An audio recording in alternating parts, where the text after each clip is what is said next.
Welcome to All Things Possible TV. I'm excited to have you here. I'm Kris Barney, and I have a special guest today, Kim Flynn. I'm so excited to be here. Kris, you're fabulous. Thanks for having me.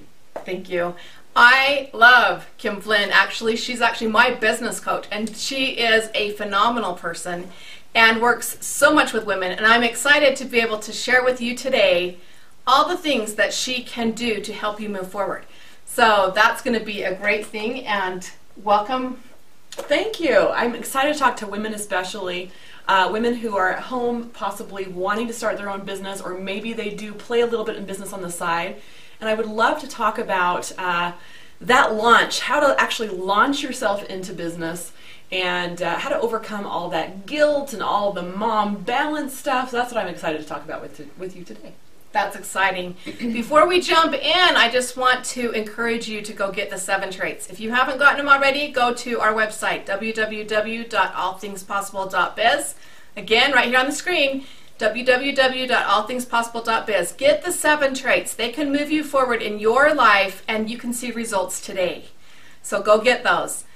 And without any further ado, I know your story. I know Kim's story. I've been to several events and love having her as a coach. I believe wholeheartedly in mentors and coaches, and she's phenomenal. But I want you to share a little bit of your story of that. When did you start being an entrepreneur, and when did you get out of that shell, and how have you balanced that with being a mom? So I was 23 years old, and I started my first business at 23, and I didn't know what I was doing. I was running completely illegal operation here. So my background's in education, so I decided to start a tutoring company. And so I started out of my home, and I started hiring all these tutors to come work with me, and had like tutoring stations set up all over the house. So I had people in the kitchen, in the living room, in the dining room, in the basement. We had, like, Kris, probably like 10 to 15 cars parked in our yard at any given time. So the neighbors obviously complained for good reason, because not so nice to run a parking lot in the neighborhood, and we got kicked out of there, and we grew it to a commercial center. So commercial center was great. I am naturally good at systems, and I systematized the whole thing, had it running with only a few hours a week. I didn't even have an office in my own office. That's the dream, right? I had young kids. Exactly. I didn't even have an office in my own office. I would just drop by every 2 weeks and say, "How's it going? You guys still making me money?" That kind of thing. Right. and then, because you knew it wasn't always going to be good, then I had a misfortune that slowed me down, and that was I had a friend. So first of all, I didn't have any mentors at the time, which is why I so believe in mentors so strongly now. I didn't have anyone saying, "Hey, Kim, look at this," Right. And I didn't have a networking group or a mastermind group. I was like alone in my house operating this business without any external feedback. It's a little island in the middle Yes, of the pond. absolutely. Without wonderful coaches like Kris or other people to help guide me and see what was true for me, So I had the misfortune of actually listening to a life coach. Now, there are many, many brilliant life coaches out there, and I had the misfortune of listening to one that maybe wasn't quite so brilliant. And she came over to me, and she sat me down in my living room, and I was probably late 20s this time, and I will forever remember this day. She sat me in my living room, and she said, "Kim, you are out of alignment." And she went on to tell me the words that my branding is actually based on, and that is, "Mothers can't do big things." Wow. Oh, I know, right? Wow, just being a mother is a big thing. I know. I do not agree with her. Do you know what? And internally, I had kind of like this war going on. Well, right. I can feel this pull to doing big things. I can feel this pull, in my case, to business. Everyone will have their own big things that they're pulled to do. And for some reason, I thought, this woman must be right. I must be wrong and bad. I am, not doing what I'm supposed to be doing. So she said, your husband makes a good income. You've got lots of little kids. For you to be wanting to work so ambitiously is, that's where you're off. And I was like, oh, she must be right. So I decided to scale way down, and all of a sudden, instead of having these big dreams of taking this company national and doing big things, I just said, okay, well, I am going to start having a hobby business. So whenever I hear anybody out there has a hobby business, whenever I hear the words hobby business, I know exactly where you are, and that is in a place of not playing to your potential. Can I just tell it like it is? If you say, oh, I just have a hobby business, it's just little, it's just small, you are not playing to your potential, you are playing small. And I know that because I was there. I was there for about 7 years, just kind of like feeling like I was trapped, like giving myself in a little box to hang out in. And finally, it wasn't until I reached out to other coaches and mentors where I was able to bust out of that and say, no, you know what, that's her truth, that's not my truth, I don't have to live that. And so went on to break through that, which has been a beautiful thing. So right, and your whole tagline is play big, play bold. Yes, yes, yes. And she does play big and play bold. and the reason I know that space so well is because I didn't always play big. I want you to kind of marinate in that. I didn't, come out of the womb saying, let's take over the world, that kind of thing. Right. It took years of playing small to realize that wasn't the space I wanted to be in. Well, and that's really, a lot of what I teach and what I do is from overcoming the really difficult things and learning how to do hard things. That's one of the things. She has a book out, and we'll get more into her book, but that's one of the things that you do. You teach people to lead and to do those hard things. What kind of things do you feel like are some basics that might help our listeners and our viewers to really step up? What things can they put in place, and how can they get started into that? Yes, absolutely. So whether you want to go into business or whether you feel like a pull towards doing anything, whether it's running for Senate or working in an orphanage in Uganda or writing your book, whatever it is that you feel pulled to do, I want you to actually honor that and say, that's not just me, and that's not ego-driven. For me, it was really hard to overcome, me wanting to be on a stage is arrogant or selfish.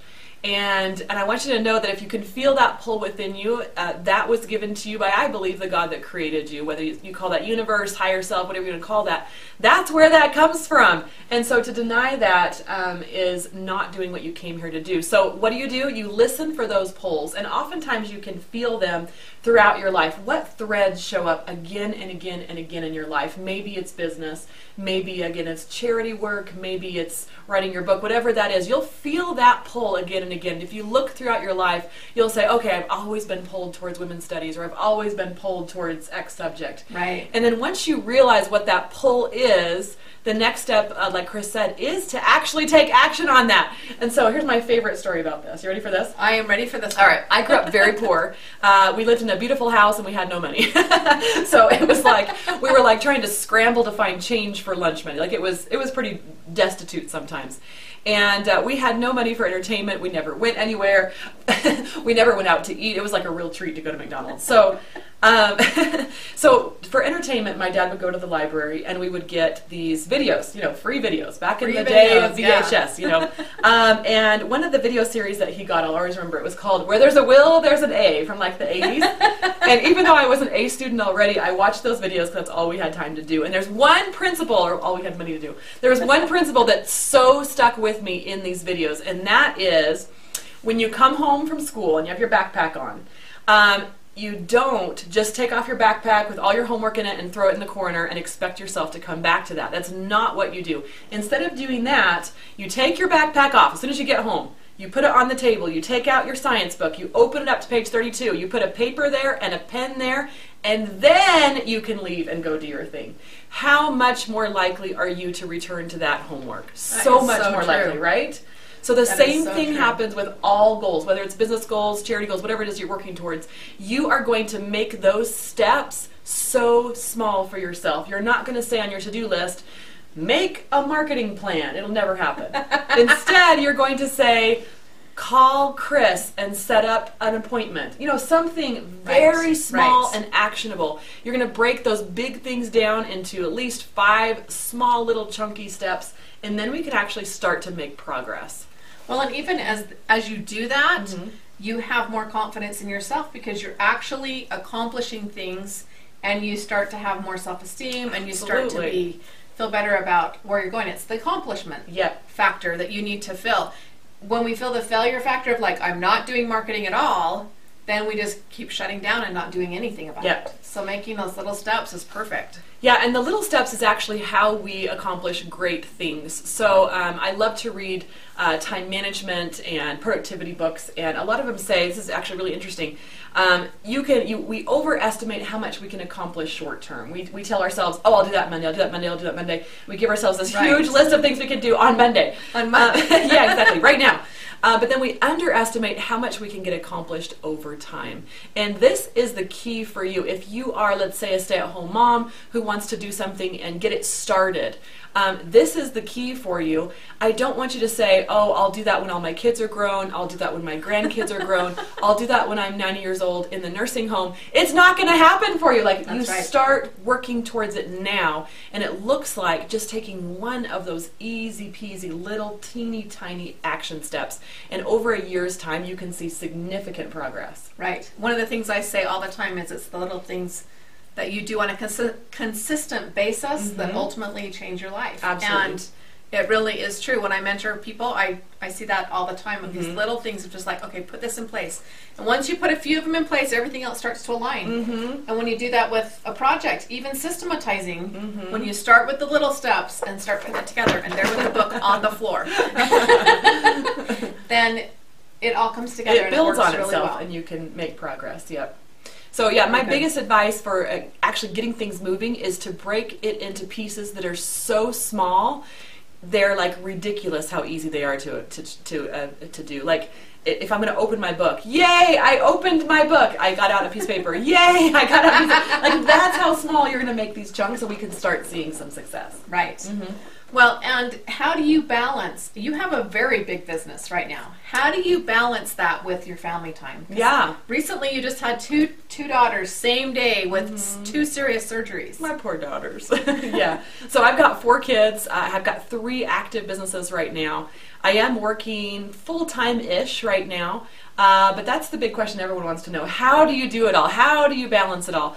And the truth is, there is no such thing as like balance. I used to think that balance was like, I have like 5 hours a day, so 5 hours goes to kids and 10 hours a day. 5 hours goes to kids and 5 hours goes to business, and they're in perfect balance on this scale. Total myth. Throw that out the window. That's not the goal. My goal in parenting is the quality of the relationships. I want to feel connected to my kids. And so I kind of make it a point to, if I'm not feeling connected to any one of them, to sit down with them and that eye-to-eye contact and to really make that connection. If that relationship is feeling solid, I'm happy. That's my solution. And an entrepreneur businesswoman's family is going to look very different than a corporate working woman's business or life than is going to look like from a stay-at-home mom's life. And we just kind of have to embrace, this is how my family works. It might look different than your family, but this is how my family works. So I don't know if that's helpful or not. And one of the things that I teach is that it needs to be scheduled. And I'm sure you have definite time that's just like, oh, no, this is blocked out. I'm not booked here and here because that's when I'm spending quality time with my kids. Yeah. So generally I try to stay off the phone. After I leave the office, I try to keep the phone away from myself unless it's absolutely, expecting something urgent. But usually I'm pretty good at that. So it's kind of like after 6 o'clock, there's no phone for me. There's no plugging in, which is really nice. And then also I plan like little dates with my kids, and we always go out one-on-one and just have date time with them, which is fun. That's awesome. And how do you fit a husband in that? Oh, my poor husband. Okay, I'm going to be honest here. Sometimes the husband isn't quite getting the attention that he needs. I'm very conscious of like, where are my kids, connected to my kids, and then my poor husband has been neglected in the past. So sorry, sweetie. So I'm really making a concerted effort to put him on the list and to make sure that his needs are met and he's feeling included. And one of the best ways I've found for this is, and every husband responds to different things, but he loves when I just call him out of the blue and just chat. And I hate the phone. I hate calling people. I just try to get her number. I'm an email and text kind of girl. If you have to call me, I'm like, oh. So sometimes I take it, 10 minutes out of my day, and it just about kills me. And I'm like, hi, sweetie, just calling to say hi. So I do what he needs from me, and that's been working much better. But that's the hard things to do. Doing the things that are hard. Just because you don't like the phone doesn't mean that you don't do it. Yep. Yeah. That sometimes we have to push through that barrier, and not sometimes, always. There's going to be things that we come up against that are stumbling blocks. Yep. That can either make or break it. The other thing is finding a way to make it work anyway. Like, you're very busy and you have different personalities, and finding that balance of how to really create a relationship and still have all this going on. You recently just purchased a huge lodge. I did. And so exciting. It is. It's way exciting. You do a ton of retreats and you do a lot of things. This is a whole separate business. Yeah. And yet, was that his number one priority? My husband's? Yeah. No. So husband is not an entrepreneur. Bless his heart. He's like this sweet, like, healer, loving man. Love, love, love, adore my husband. Best decision I ever made in my life was marrying my husband. But we sometimes have different priorities in life. And I found that oftentimes you just have to say, okay, sweetie, so that's your life, but this is my life, and this is what I'm doing. So you can like love it or hate it. This is kind of what I'm doing. And eventually he comes around. But what I wouldn't recommend is one of two extremes, saying, I don't care what you think. I don't care what you say. I'm doing it my way. Like, we can't go that route. That's not cool. And also, we can't say, I am going to sacrifice my dreams for you. We also that's not unhealthy. That's not healthy either. So right. We need to be able to express ourselves and what we really feel. We recently did an episode on finding your why, your purpose, and that what you're driven by. It's kind of what you alluded to in the beginning of this. Yep. Of finding what really is your passion and what you feel you're supposed to do, why you're here, and who you're supposed to help. And if yours is different than mine, and we're not being honest and open about that, why it's not going to be good for me to squelch what really lives for me. Absolutely. And so I love that was one of the things that I got to watch as she just unfolded, like, I'm doing this, and it just came to be. And it's a phenomenon. It's a phenomenal thing to be able to just be bold and play big and go for it. Yeah, it's been pretty scary, actually. It's been pretty scary. So every time you up level your choices in business or your choices in life, you're going to rock a boat. You're living by new rules every time you up level. Sometimes those boats are big. Yes, and you have to be willing to rock your own internal boat. Where sometimes during this process, it took about 6 months to buy the lodge. Right when we were during closing time, I had a full-out meltdown. I was like, I don't know if I can do this, this is freaking me out, It's scary to up-level, but I always tell my clients, we don't make decisions based in fear. So just because you feel the fear does not mean that you shouldn't push through that and move on to the next level. Right, so, fear doesn't mean that it's no. Yeah. Fear just means it's new and it's scary. And so if you know, like in your brain, logically, this is what I need to do. In my heart, I know this is what I need to do. But then the fear comes in after and it's like, and just scaring you. You just have to feel that fear and move through it and just say, I'm going to feel fear while I do this, and that's okay. That's great. What tips do you have for systemizing and leadership? Systemizing your business. So naturally to you. But how... I'm sure you have a systemized kitchen I do. And everything is just like la la la and little letter punchers, you know. I might just be that anal. Can I say that? You can. All right. So one of the activities I have my clients do sometimes is go through and think about the big life of your dreams, whether it's business or whether it's just life. Like, what are those big dreams? Do you want to travel the world? Do you want to open a business? Like, what is it that big dream is? And then recognize that all of those like more sexy things, like, oh, I want to take my kids all over the world and I want to live in a yacht and all those fun things, those are all above the ground. So if you think about a tree, like here's my tree right here, these are all the goals that are above the ground. But right here, the ground ends, and then you have to have as much big as up here needs to be down here too. Like right. All those root systems, all those how do you do that, when do you do that, to what standard do you do that, all of those hows, and that has to be built out just as strongly as the root or the tree on top of it. And so many coaches and trainers talk about sales and marketing, and that's all the sexy stuff up here. But what about all the root system down here? How do you do it? 3 months out, what do you do? 2 months out, what do you do? How do you do it? What standard? Who does it? How long does it take? What does that look like? What does the copy look like that for that? So there's a lot of pieces that are on the underside of it, the back end that we don't always look at and don't always see, and that's what systems are. My best advice for building your systems is come to a retreat. That's my best advice. True.